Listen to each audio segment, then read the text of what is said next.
Music by DJ Umesh Shukipur Bazar.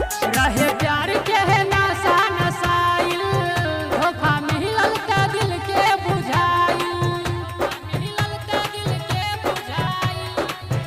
रहे प्यार के है नशा नशाइल, धोखा मिलल त दिल के बुझाइल।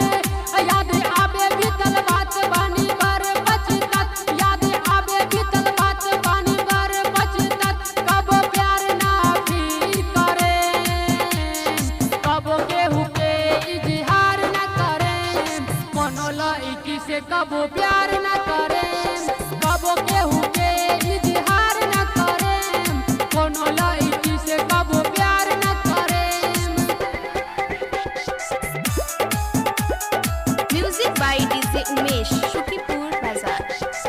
मीठा मीठा बोल के बात में फसाई, अपना हंसी और तोरो हंसाई, ऊपर से देखी के होठ मुस्काई, भीतर से करेली काम कसाई।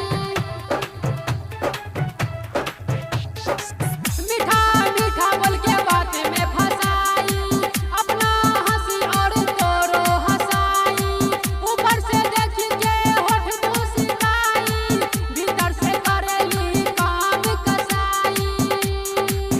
बड़ा आवेला रोवाई यार केतना बताई, बड़ा आवेला रोवाई यार केतना बताई। कब ऐसन काम न करे, कब केहू के इजहार न करे, कोनो लड़की से कब प्यार न करे, कब केहू के इजहार न करे, कोनो लड़की से कब प्यार न करे। Music by DJ Umesh Shukipur बाजार।